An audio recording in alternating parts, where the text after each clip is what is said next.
First of all, I'm going to just tell you what I'm going to share with you today. And at first, I'm going to give you some information about Signo Vivo, about our residents, and how we work. And after that, we have 3 topics that I would talk about that we learned something new with the pandemic. And that was challenges and opportunities that we saw when changing our work schedule. And then we tried out the use of some technology that we hadn't tried before.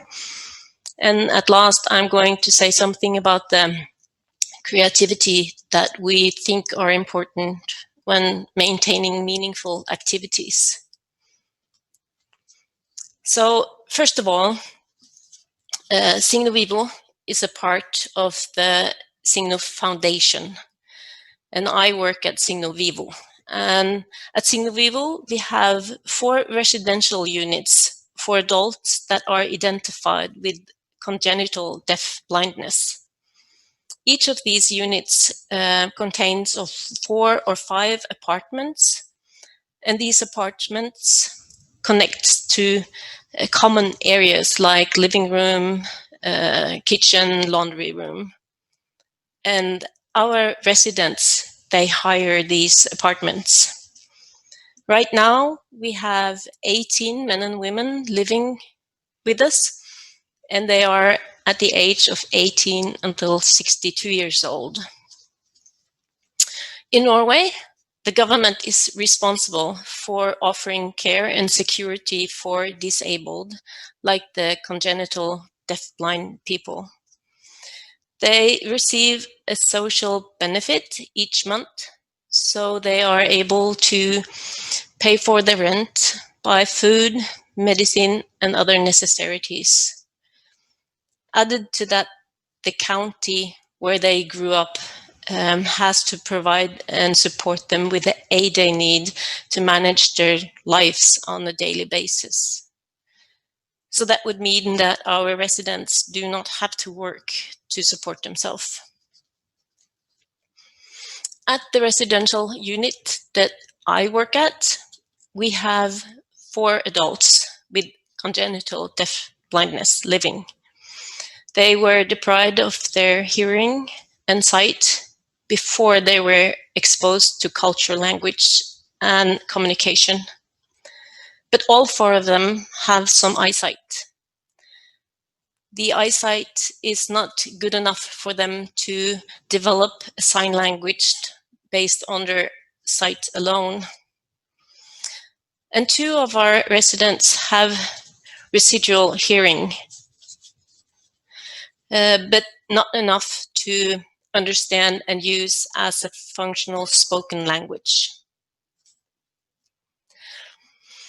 The staff at the residential homes helps the residents with all their needs during the day. Our regular work schedule, the regular one that we use every day, is 4 people coming in for a day shift, and then 4 people coming on in evening shift, and then we had other staff members coming in for the night. During the evening and day shift, the staff ratio is 1-on-1. So when you get to work, you get to spend all your work hours with 1 resident. In addition to practical aid, we have a work philosophy that focus on social interactions and communication. We provide information to support their understanding on how everything connects around them and how things functions. So like if they have a cup of coffee, how did the coffee get into their cup? How is it made? And what should I do if I would like to get some more coffee? So what we do is to strengthen their communication abilities on how to express their needs and their interests and their thoughts. We need to react to their expressions in a way that they can sense. which means that we give them access to our bodily expressions by the feeling and sense of touch. We want them to experience that someone else find their interests and thoughts so valuable and of equal importance. So we focus on shared activities which the deaf-blind person finds interesting and meaningful, because that will provide us with the base for dialogue and communication. So we can talk about a shared experience. During the pandemics, we were told, like everybody else, to keep social distance. We should keep 1 meter apart. We should not touch face or body. We could possibly leave our residents isolated without social interactions, because they were used to have us on arm's length all the time. So we had to continue with our communication based on closeness. The staff members were facing their fear of conceiving COVID-19 by not keeping the distance, as well as their fear of being the one that transmitted the virus over to the residents. During a normal workday, there are at least, as I told you, 4 day shifts, 4 evening shifts, and 1 night shift. That adds up to 9 people a day. We are about 30 employees at our unit, and people are coming and going, and it's a really busy place. So we had to make sure that this was as safe as possible. So we had to alter the work schedule. We changed the work hours from 7 to 12 hours a day. By doing that, we reduced people from 9 until 5 a day. And what we did next was that we shared the group of staff into 2. We divided the group, and the staff members were not allowed to cross over. And the groups would work for either 2 or 3 days and then have 2 and 3 days off. By doing that, it helped us having less contact between the staff, in between the staff, and also the residents were exposed to less people during a week. Our first challenge and lesson learned was presented to us by one of our ladies. We could experience how our work schedule scaffolded her sense of time. She has certain routines during her day shift, and at 3 p.m. the evening shift would come, and she knows that it's time for dinner, and then she enjoys her afternoon, and then again, then when night shifts comes on, she knows that it's time to go to bed. With our change of work hours, we made her lose control of time on the day. What time was it? She was frustrated, and she looked insecure with the loss of predictability of what time it was. And we had to give her back her ability to sense time. So what we did was some of the staff switched the residents that they shared the day with after 6 hours, so she would have the switch of staff she needed to be able to keep on to her routine and the sense of the day. But working 12-hour shifts also provided us with some new opportunities and ways of completing our work. The time used from presenting an activity and motivate for participating and to go through with the activities can be a really slow process. We must present ourselves as somebody that are really interesting to be with. We want the resident to wake up in the morning and get out of bed because they are eager to share something with us. We're that interesting to be with. And we might have an idea of what we want them to share with us, that we want to invite them to share with us. Maybe go outside and make a fire and smell the smoke, feel the heat, and eat a lunch at the fireside. We must make our intentions clear. What is it that we want them to be a part of? What do we want to share with them? What do we want them to do with us, to be a part of? This process may take time, and in a regular day shift, we might have gotten as far as packed a backpack with firewood and a lunch, and are ready to put on our shoes, and then it's time for the evening shift to take over. Our experience is that changing of staff ends the activity. It might be scary to see if the new person they're going to share their day with knows what they're going to do. Maybe they don't know how to do this, so they get uncomfortable and they prefer staying at home. By working a 12-hour shift, one staff member was able to work through the whole activity, to get through it all. So we could see that more and more activities got to be completed. And also, by the same staff of group working 2 or 3 days in a row, we were able to plan and to share an activity with the resident and then communicate about the shared experience afterwards.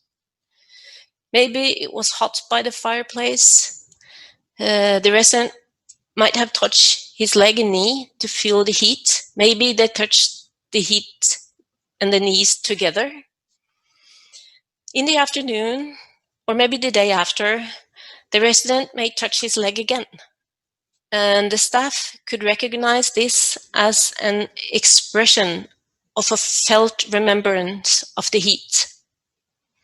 A staff member without this shared activity might not be able to recognize this movement or expression as an expression of an inner thought. This is why we focus on shared activities as a base for dialogue and communication. So the pandemic gave us some new perspective on our work schedule and how that impacts on our residents' opportunities for activities and skills on a daily basis. In March, we were told not to travel too much. Our residents got restricted opportunities to visit their relatives.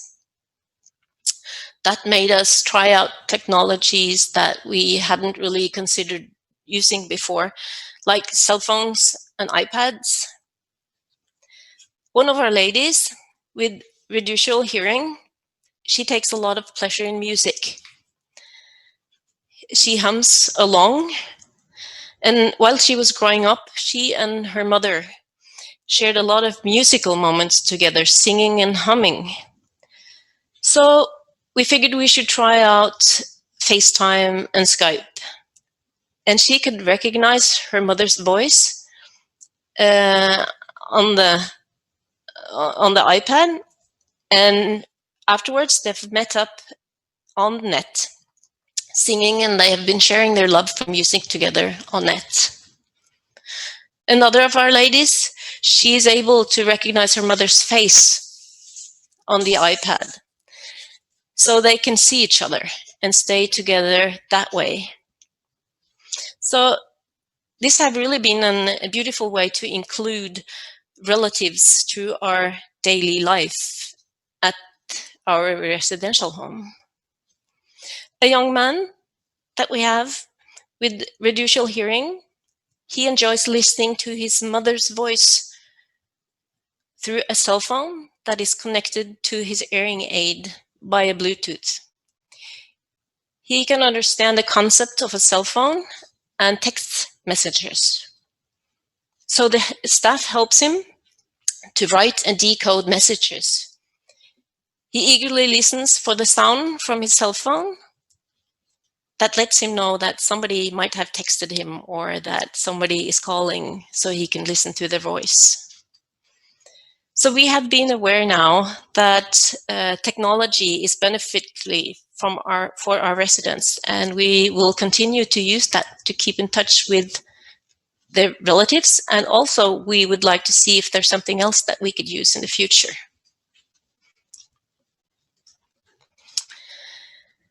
As I told you earlier, our work philosophy is to interact in activities that our residents find interesting and meaningful. By interacting on what they find interesting, that gives them a sense of value and importance. Their interest matters. We also want to motivate them to continue to express these interests and needs. So we have to respond to it. As the same way as our work schedule scaffolds time, we experience that different activities provide clues and predictabilities about weekdays. During the pandemic, we were told to downgrade activities. That gave residents restricted areas to known activities. Some of them, they enjoy going to town, going to a restaurant or cafe, or they like to play bowling or pool and maybe go shopping. Some activities were still okay to do, like travel to the beach and smell the ocean and feel the sand and make a fire and feel the heat.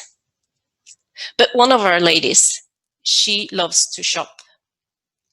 She has 2 days a week where she goes out to buy an item. She enjoys discussing with us what she should buy, like a hairbrush or a soap or maybe a soft socks.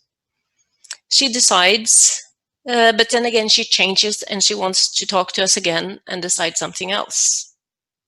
And she enjoys picking the place where she's going to buy these different places, the items that she wants. All of this gives her something to look forward to. And she is the one that is in charge of her life. She gets to decide where to go and what to buy. She experienced that someone is listening to her decisions, and we support her skills and empower her by doing this. When COVID came, we were restricted at activities. So the staff had to use their creativity to find safe substitutes so that the residents still could maintain anticipations and predictabilities during the week. We decided that Tuesday should still be a shopping day. At Signo Vivo, we had a building where we could use a room. There we could put up a store. The staff bought different things and items that she could come and buy there. That way she would still be able to influence on her day and decide what to buy, and she would know what kind of day it was. We did the same thing about haircuts. The hairdressers were closed, but when some of our residents expressed that they wanted to cut their hair, they wanted to go to hairdressers, we found out that one of our staff members actually were a trained hairdresser. So we put up our own little shop, and she offered our residents her service of cutting hair. To be able to meet the interests of the residents, our staff had to be really creative and to look into other solutions. Since social gatherings in society were closed, they looked for events to enjoy in our common area. They have had dance nights with flashing colored lights, and they have had music that they can feel and they can hear. We have put up a homemade bowling alley in the hallway. We have made a pizza restaurant where they can come and choose and make their own pizza of their choice, what they want to put onto it. So this takes us actually as far as our creativity goes. We can make these interests that they show, we can try and meet them on their needs and what they like to do. It has been a challenge for our residents to understand the restrictions that they have met. Explanation have to be given to them in terms that they do relate to and can understand. Words like pandemics and the Prime Minister and the Norwegian Institute of Public Health would make no of them sense. But one of them has the understanding as a doctor or the king as an authority. So we could explain for him that the doctor had told us to stay at home and that the king as well had to stay in his castle. Our shopping lady, she would accept that the shops were closed because of the people that worked at the shops. They were ill. But for two of our residents, we were not able at all to have a dialogue about the subject. We were not able to explain to them why they were not able to do the activities they used to do. So now you have got a small glimpse into our residential home, and you have met sort of our four people living with us, our four adults, and you've got sort of a little picture of our workday. During the pandemics, our adults living with us, they have really impressed us a lot with their flexibility of all these different things happening to them. And they did that also because they experienced that the staff shared their interests and that we were trying our very hardest to give explanations that they were able to understand. So we have learned, I think, we've got a lot of new thoughts about things that we hadn't been considering doing before, and we've learned things that we will take with us and are happy to have learned during the pandemics. So this is what I wanted to share with you.